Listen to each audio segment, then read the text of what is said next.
En 1987, un enfant coréen arrive en France, avec ses chaussures et un passeport sans retour. Il s'appelait Lee Myung-jae.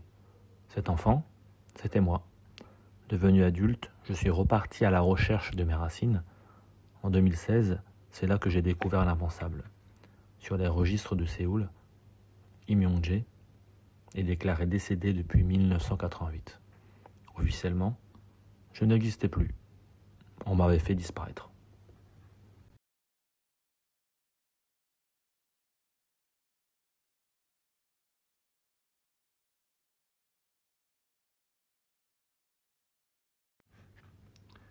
En 1987, mon père biologique m'a emmené en voyage. Soi-disant, j'étais heureux, mais il est reparti sans moi. Il m'a laissé à l'orphelinat d'Incheon. C'est là que j'ai le plus pleuré de ma vie, je pense. Après quelques mois de choc, j'ai été envoyé en France. Je n'étais plus un enfant. J'étais un numéro. K87 12 26.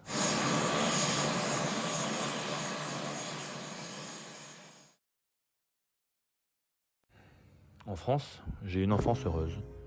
J'ai grandi entouré de rires, d'amis et de parents adoptifs qui m'aimaient inconditionnellement. Mais derrière cette lumière, il y avait l'ombre d'un mensonge.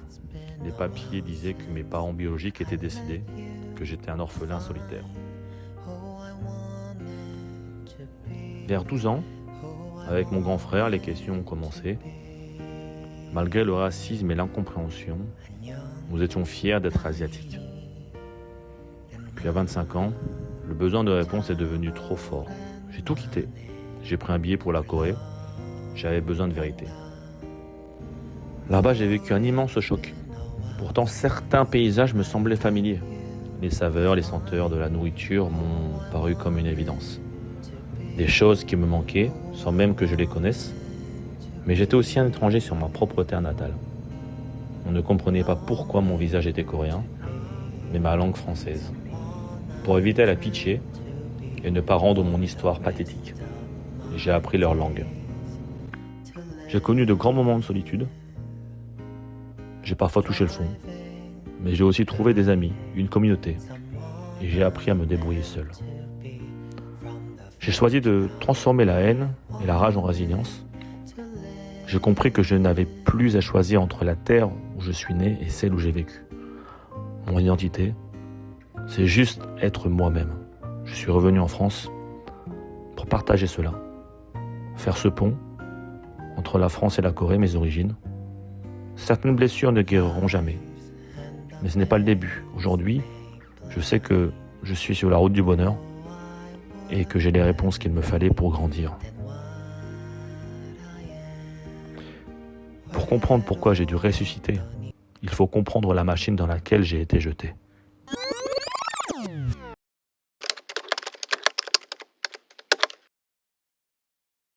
Tout commence après la guerre de Corée en 1953. Le pays est à genoux, des milliers d'enfants sans famille. Un homme arrive, Harry Holt, un fermier évangélique de l'Oregon. En 1955, il adopte 8 enfants coréens. Plus tard, il créera une agence pour l'adoption. Il l'appelle Holt, de son nom.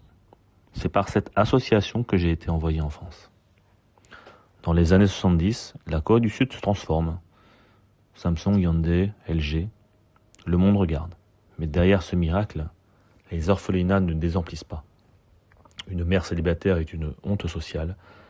Les enfants nés hors mariage, envoyés à l'adoption. Ce n'est pas l'humanitaire, c'est un vrai marché.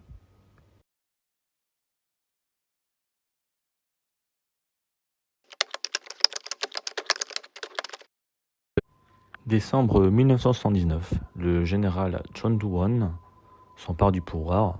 Ce dictateur marqué par le sang est l'homme derrière le massacre de Gwangju, où des chars d'assaut ont été déployés, et cela pour écraser les manifestations, causant la mort de centaines d'étudiants. Pour asseoir sa légitimité, il se lance un défi, les Jeux Olympiques. Mais pour polir l'image du pays à l'international, le régime doit cacher ses secrets. Durant l'été 1988, les adoptions internationales sont brutalement mises en pause, par crainte du regard des journalistes étrangers. Mais ce répit est de courte durée. Dès la flamme olympique éteinte, les départs reprennent à un rythme industriel. C'est dans ce contexte que les agences de placement comme la Holt se retrouvent au cœur d'un système aujourd'hui pointé du doigt pour ses nombreuses irrégularités administratives. Les chiffres officiels parlent d'eux-mêmes. Plus de 170 000 enfants depuis 1953. Certains experts parlent de 200 000.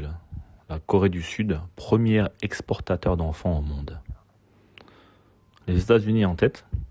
Et en Europe, la France est le premier pays d'accueil. Plus de 11 000 enfants coréens adoptés en France depuis 1968, en pensant qu'ils oublieraient simplement leurs racines et leur histoire. En vrai, pas vraiment. Au début des années 2000, de nombreux adoptés reviennent en Corée, portant de lourds traumatismes. Entre détresse psychologique et précarité, certains sombrent. Face au silence, la contestation s'organise. Ils alertent le monde. En réponse, Séoul ouvre enfin des commissions d'enquête, dont la troisième a débuté en février 2026 et s'étendra jusqu'en 2028. Donc cette commission de vérité et réconciliation, comme ils l'appellent, a le but de prouver que des agences ont fabriqué des documents et porté préjudice à ces enfants présentés comme orphelins pour les envoyer tout simplement plus facilement à l'étranger. Et cela sans le consentement de leur famille et sans respecter les délais de rétractation, ou pire, de les déclarer morts ou disparus. Tel était mon cas.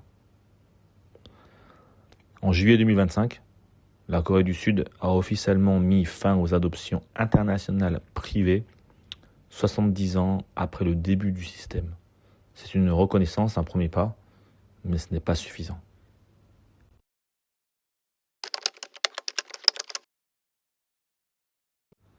Pour en arriver là, pour pouvoir vous en parler de manière factuelle et avec l'esprit relativement tranquille, il m'a fallu beaucoup de temps. Je suis passé par beaucoup de choses. J'ai vécu 6 ans en Corée du Sud, j'ai bousculé le système, mes croyances. J'ai dû avoir les réponses pour refermer ces cicatrices. En 2011, je suis passé à la télévision coréenne sur KBS et ça a tout changé. Ce voyage m'a transformé, j'ai traversé des tempêtes et j'ai dû reconstruire ma personnalité, pièce par pièce. C'est ça la résilience, j'imagine. Donc j'ai décidé de prendre le meilleur de mes deux cultures pour en faire une force, d'utiliser mes traumatismes pour bâtir une forteresse intérieure indestructible, travailler physiquement, travailler mentalement pour me développer et vivre ainsi que grandir en relevant des défis, cultiver mon corps pour ne pas sombrer, développer ma force mentale en étudiant tout ce qui m'intrigue. La vie m'a appris qu'on ne change ni les choses ni les gens. Mais par contre, on peut décider d'adapter son comportement pour ne plus dépendre d'un faux modèle et ainsi construire le sien. 하긴 나는 문화뿐만 아니라 명제다. 평소에서도 이곳 한국에서도 나는 살아있다. 내가 이 두 나라를 사랑하는 만큼 말이다. 그래서 오늘 나는 내 진짜 정체성을 찾는 여정을 다시 시작하려고 한다. 10년 전에 시작했던 그 길을 끝마치기 위해서는